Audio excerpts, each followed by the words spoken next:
We're having a grand old time around these parts, aren't we?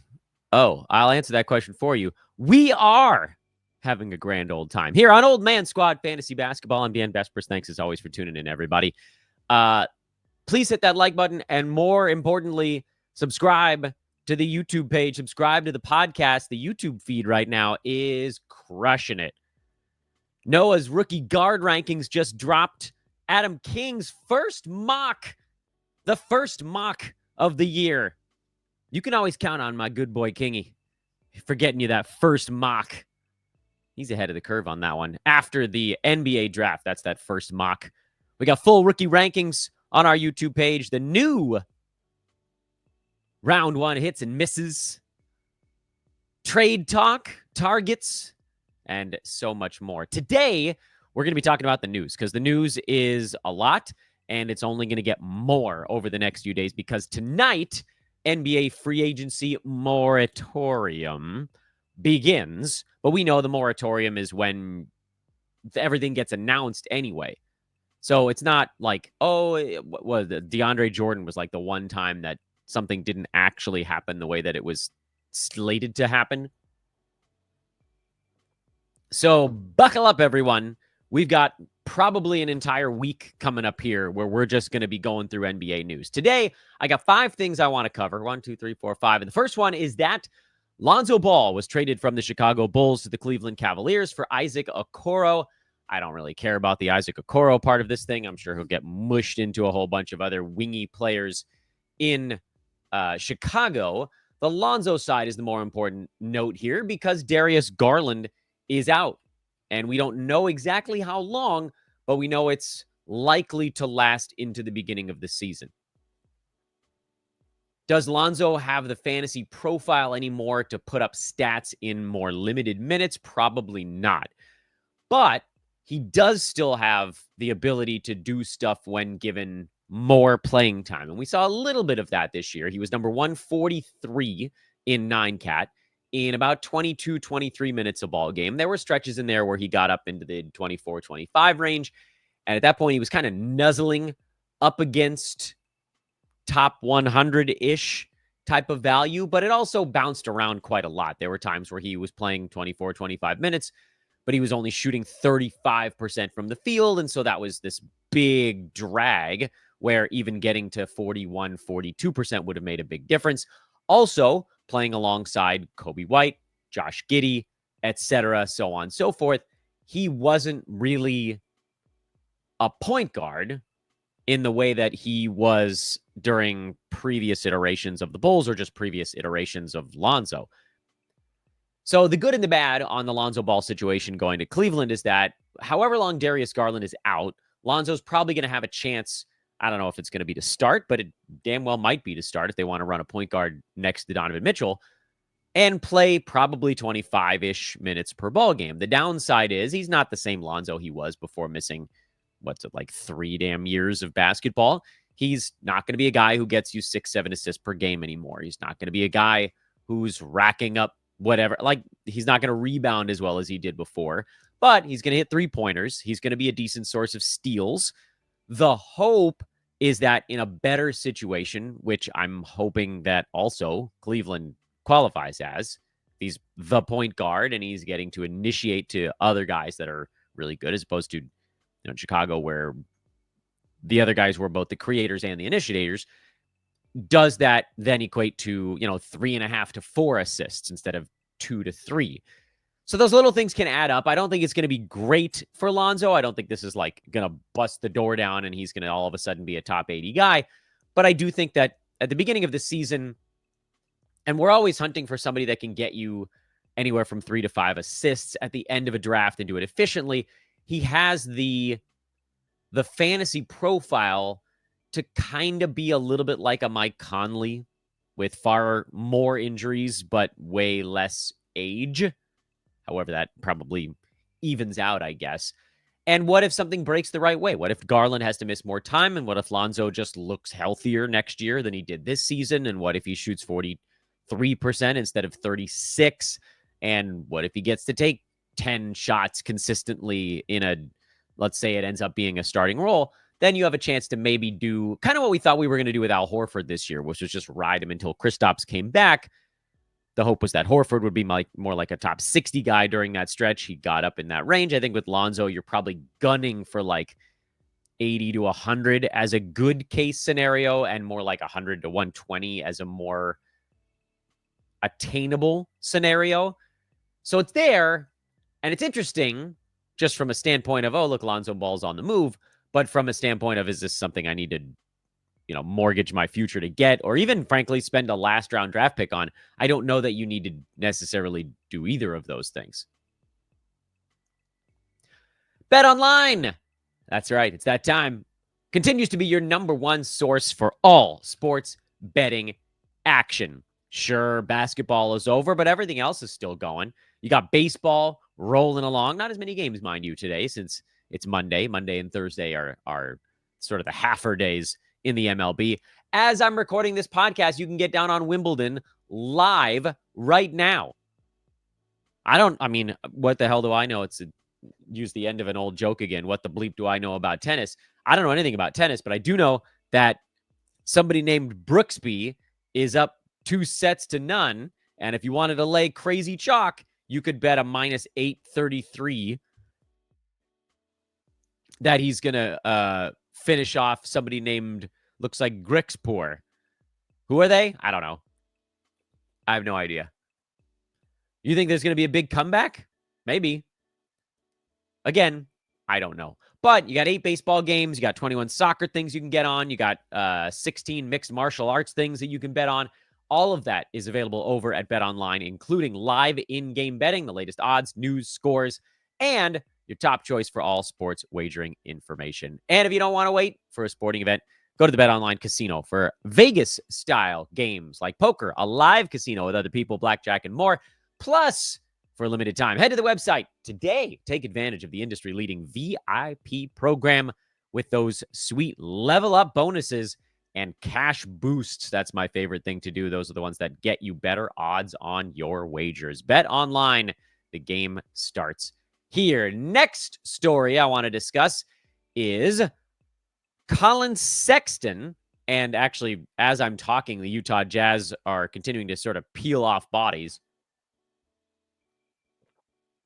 They just cut Jordan Clarkson, I believe. Didn't cut him. They bought him out. Same general idea. But we don't know where Clarkson's going to end up, and by all accounts, he's just going to be a gunner on some better team. The good news here is that the Jazz sent Collin Sexton and his money and a 2030 second-round pick to the Charlotte Hornets for Jusuf Nurkic. What? If your initial reaction to this is, what? You are not alone. Jusuf Nurkic has a salary this coming season of $19 million. And Collin Sexton has a salary this coming season that's pretty close to that. I think he's around 25, right? What was the initial deal he made? Oh, no, it's exactly $19 million also. Both of these guys are expiring deals. I'm slightly confused on the actual point of all of this. But from a fantasy standpoint, I would assume that the Jazz are going to either be trying to rehab Nurkic and then trade him or buy him out pretty quickly. There's almost no way that he plays much of this season with Utah. They have Walker Kessler as their big man of the now and the future unless he gets moved. The more interesting side of this to me is the Charlotte Hornets side, who, and again, the Hornets are a team that, and look, before we even go down the Hornets rabbit hole, Collin Sexton might get moved, waived, traded again. All of that stuff is very much on the table because Charlotte's bad. And there isn't really anything that happened over the last few months to make us think that they're not going to be bad. They traded Mark Williams for more first rounders. They basically just turned what he was, which was a first rounder, into then I think 2 first rounders. But they got very thin at the big man spot. And now they traded Jusuf Nurkic away, thinning them out a little bit more. They're adding bodies during the draft or whatever, but like Moussa Diabate is basically the only center on the roster that's played NBA minutes before. So it's hard for me to look at the Hornets and say, oh, this is the year that they're going to actually try to compete. Because they traded away their best big man. And if you look back at the Nick Richards trade and Mason Plumlee way farther back, but Mason Plumlee before him, and now Nurkic, the Hornets have traded away four, I use the word competent somewhat lightly with these players, but they traded away four competent centers over the last, I guess it's like about 17 months or so. So if you're thinking, oh, this is a team that's building towards the future now, I don't see the now part, because what are they really going to do? Even if you said a rookie, that doesn't instill confidence. And if you say Diabate, that really doesn't instill confidence either. And if you say, oh, when Grant Williams gets back, he's your small ball center. So now you got a team with LaMelo Ball, like the established players on this team, the guys that we know are going to log minutes this coming season. There are not very many. Are LaMelo Ball, Miles Bridges, Brandon Miller, and presumably now Collin Sexton, but we don't even know if he's going to be there on opening night. If he is there on opening night, he's probably what I would classify, and I'm going to use a noise to classify Collin Sexton's fantasy value this coming year. The noise is, Sexton was number 154 in Utah this season. In 28 minutes per ball game, he took 14 shots a night. It's very difficult if LaMelo, Miles, and Brandon Miller are all healthy and upright. It's very difficult to see Sexton getting more than that on a team where he's now basically the veteran and probably doesn't really want to be there. Probably wants to be there about as much as he wanted to be in Utah in this latest rebuild. What's my guess on what's going to happen? My guess is that he does open the season with Charlotte, but they try to move him as the season goes, because you'd think a team could use a guy that can score pretty damn efficiently in Sexton. Utah's sending these guys out left and right. And whoever doesn't get Jordan Clarkson will probably be trying to give up something for Collin Sexton. But kudos to the Hornets for getting a future second rounder on this. I don't really understand how this all came to pass. I don't know who this benefits. I guess the Jazz felt that maybe they would have a better shot to move Nurk. I don't know. Maybe both of these guys are free agents by September. But right now, I don't think I want anything to do with either of them. It is a very interesting thing. And we'll just, keep an eye on what goes down in Utah. We know that they're, that's like the perma rebuild there. Yes, Walker Kessler's awesome, but anybody can be had if the price is right. Somebody offered him up a few firsts, they'd probably move on. And then suddenly you've got a generally disliked veteran in Nurkic waiting in the wings to go put up quick fantasy value. Because he did do that in Charlotte. In the games where he got to play 20-something minutes, he put up quite a lot, actually, of fantasy stats, especially rebounds and assists. So something to keep an eye on, to be sure. Next piece of news that I thought was interesting over the weekend is Bobby Portis signing a 3-year, $44 million contract to come back to the Milwaukee Bucks. He was one of those players that we sort of assumed would be back in Milwaukee, but we didn't know for sure. And the reason this is interesting is because, and I'm not going to put this graphic up on the board for you YouTubers, but Brook Lopez is a free agent, and most folks expect him to garner a few offers. And a lot of teams, I shouldn't say a lot of teams, Lopez and his crew are probably waiting to find out what goes on with Giannis. Does he want to be back in Milwaukee now that they've gone out and they've already signed Bobby Portis? Does he want to go someplace else that maybe can promise him a more consistent role?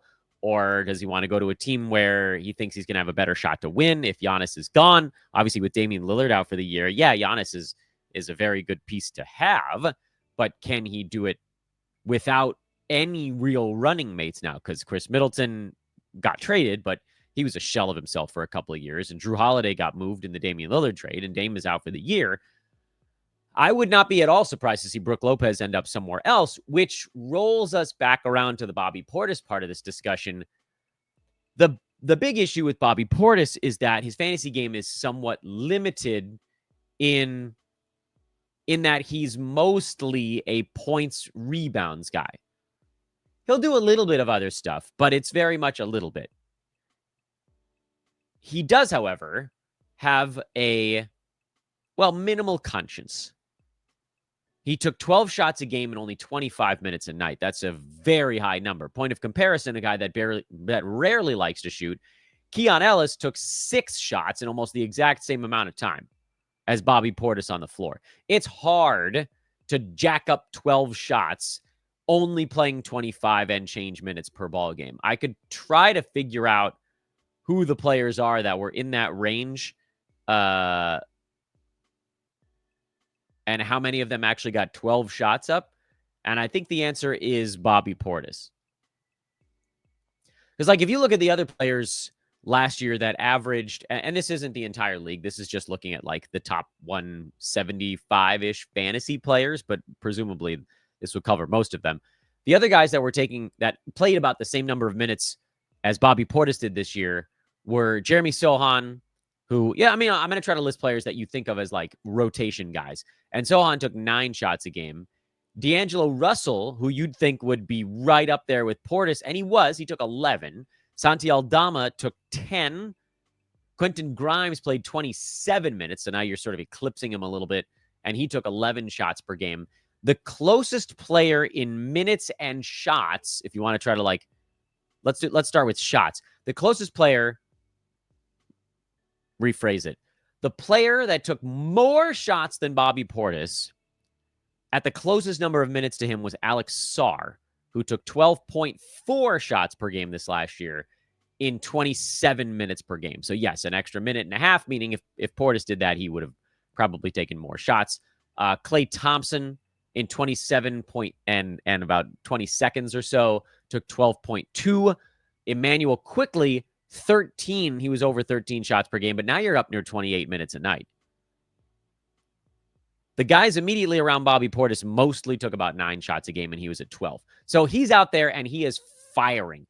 And the good news is that generally translates even when the minutes go up. You can look at the Bobby Portis game log from last year and just see these are the games that Giannis sat out.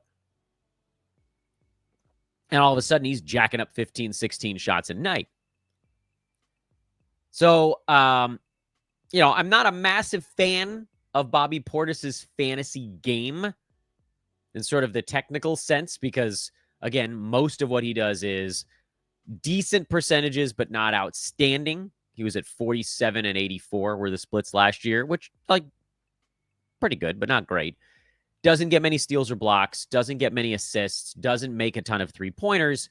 But if he's going to play, if he gets 27 minutes instead of 25 and a half, he's probably going to be around 15, 16 points, 9+ rebounds on okay percentages with low turnovers. And that'll get you up into that, 75 to 85 kind of range. So look for Portis to take a small step forward. I don't think that he's going to do enough this coming season to warrant much beyond that. Keep an eye on what happens with Brook Lopez as well, certainly, because he could detonate whatever we think we might get out of Portis that's slightly better. But at least right now, the Bucks locked him up for 3 years. He's part of what they're doing.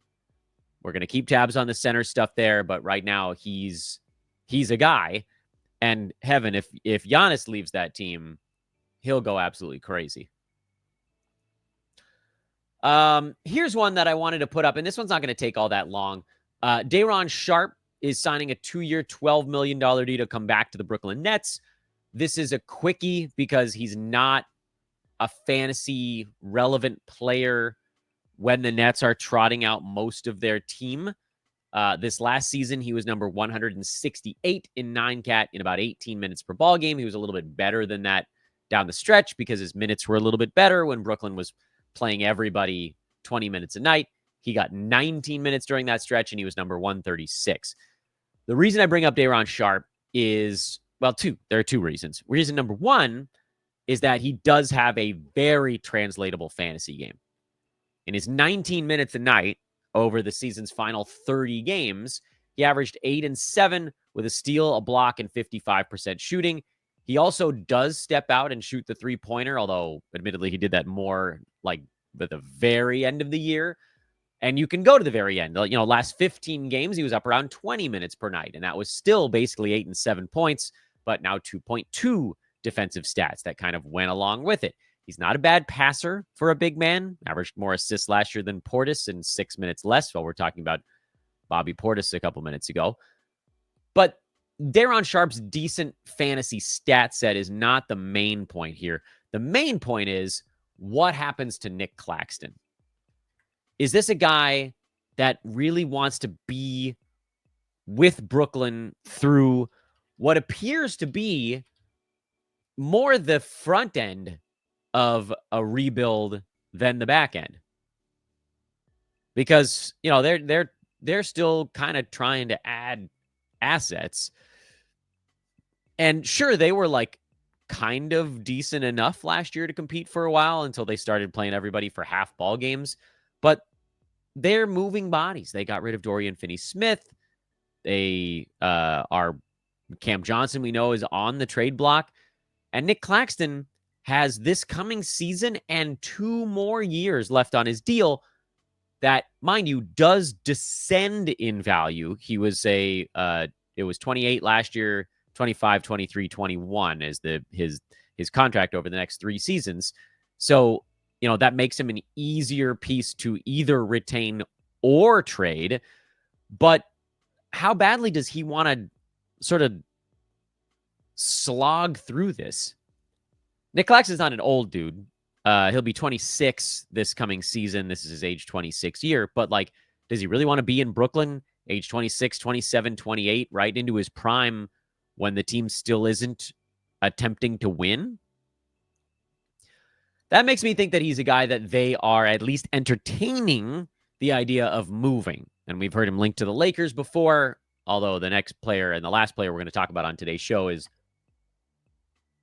maybe complicating that, at least over the next couple of hours. I mean, we might get an answer on the next thing by tonight. But let's say the Lakers don't get this mysterious next player that you guys all know I'm about to talk about. Do they go out and try to get a guy like Nick Claxton? Are there other teams that want to go out and get a athletic, young, big man who's not exactly gifted offensively, but pretty good on defense, at least when he's trying? Or does he just sit there the whole way through? I don't really know. I don't think you can draft Daron Sharpe with the hope that Claxton is gone partway through the year or whatever. It's one of those ones where you kind of just have to be at the ready on Sharpe or, dynasty or keeper or whatever, and then move the moment you know that Claxton is not going to be there. Because if you give Daron Sharpe 24, 25 minutes, he's going to put up a crap ton of fantasy value. That's just the way that his game would translate. But again, I don't think that you can get out in front of that. There's a wasted roster spot. And finally, the biggest news, I would argue, although I guess the Collin Sexton trade was sort of medium size, but the big one, the Portland Trailblazers are buying out Deandre Ayton. And we knew that he was persona non grata in Portland. But to see them just cast him off like this is, I thought, really telling. And, I get it. Moving a $36 million sourpuss center this year was going to be hard. It wasn't clear that they were going to get anything for him. And was he going to be stunting the development of other players? Or, were they going to basically just have to sit him for stretches? And this is sort of like an olive branch from the Portland Trailblazers front office to say, look, bud, we don't really want you here. And if we squat on you for the next, it's the last day of June right now. We could squat on you all the way through February of next year. I think it's 8 months from now, and see if we can squeeze some second rounders out of a team. But contracts coming back and all that other stuff. And the whole time you're a drag on the locker room and we know you don't want to be here, and we don't think that you believe in this, and blah, blah, blah. Or the alternative, which is what ultimately ended up happening, is the Blazers were just like, look, bud, we don't want you here. You don't want to be here. Let's just shake hands and go our separate ways and call it a day. And look, you go tell the rest of the NBA, the Blazers front office, man, they're good people.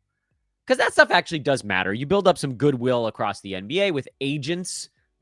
Deandre Ayton's agent, I think, is it wait, I read this a few minutes ago. Who is his agency? We'll do this. Who is Deandre? I think it's the same as someone on the Lakers. I just forget who. All right. Well, I screwed that up. I think I saw it written that he had the same agent as Bill Duffy and Nima Namakian. What does that mean to you guys? Anybody? Let's look up who Bill Duffy's got. Yeah, it is Luka. So Bill Duffy's got Luka. Oh, this guy's got some high-profile dudes. I didn't even realize what a big deal Bill Duff. Way to go, Big Bill Duffy. So he's got Luka.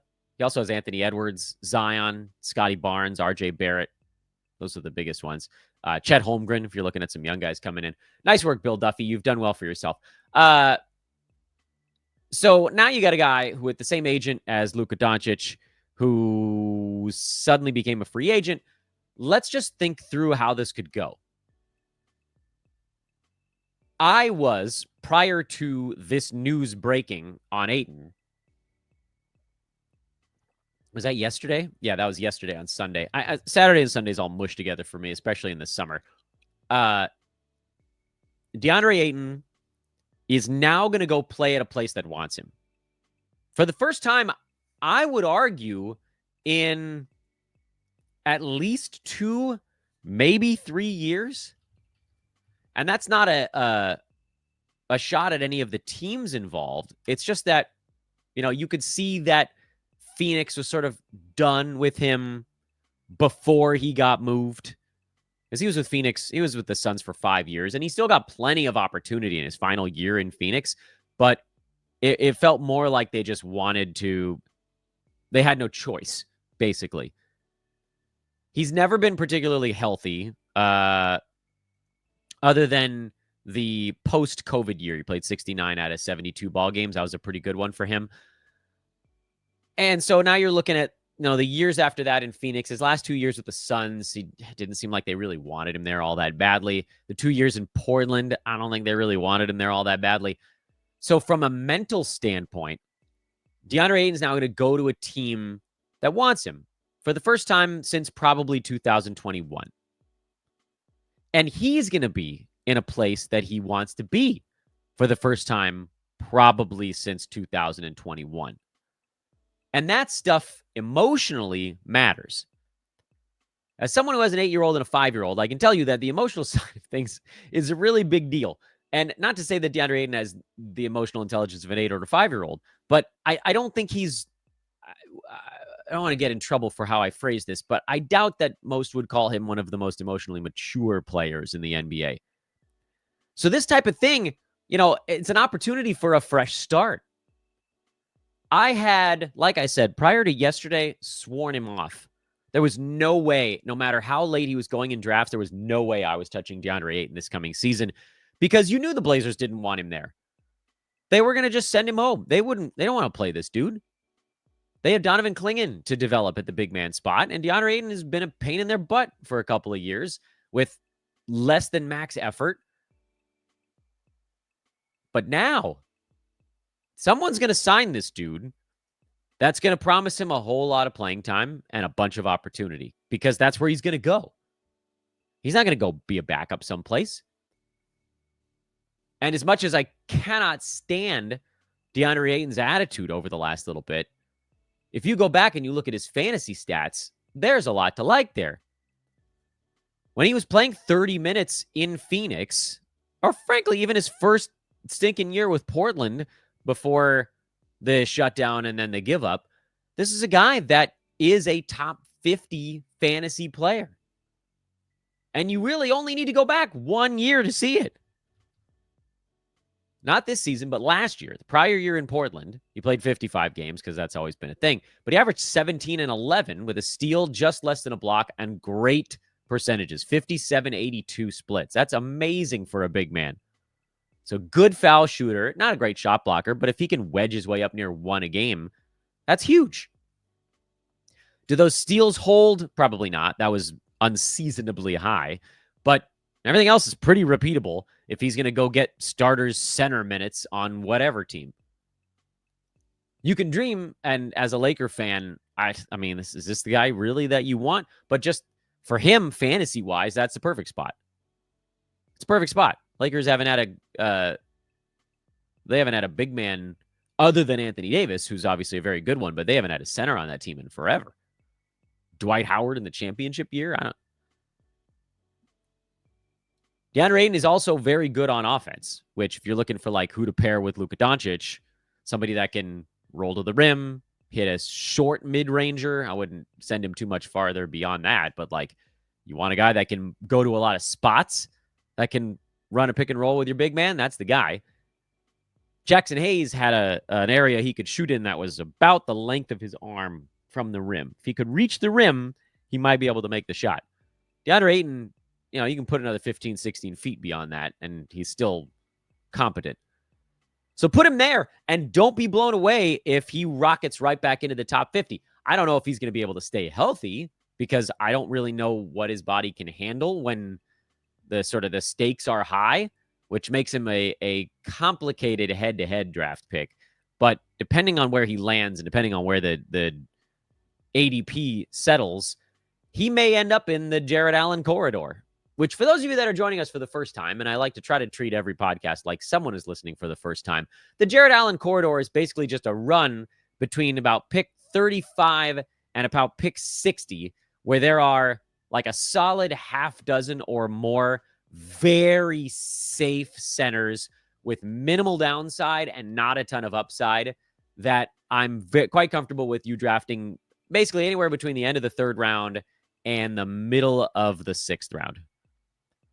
And Deandre Ayton should have been in that corridor, but for playing for a team that didn't really want to play him. And I think we saw enough to kind of understand why. Because he sucks. He's not a great... Well, I guess we'll find out. Next year is going to be a real prove-it year for Ayton if he's actually a decent basketball player. But over the last few, he has not looked like one. At least not a complete basketball player. And that's the news of the weekend. But the big stuff starts tonight. Stay tuned. Old Man Squad, fantasy basketball. We will have free agency stuff. Maybe if something crazy happens tonight, we'll try to do an emergency show. I don't know. That's the reason you got to like and subscribe. I'm Dan Besbris. Find me on Twitter at Dan Besbris. Old Man Squad over on Blue Sky. Old Man Squad is the network feed on Twitter as well. Thanks to all of our amazing hosts and guests over the last little bit. This show growing in the dead of the off season. Still very cool. Anyway, see you guys soon. Tomorrow or earlier.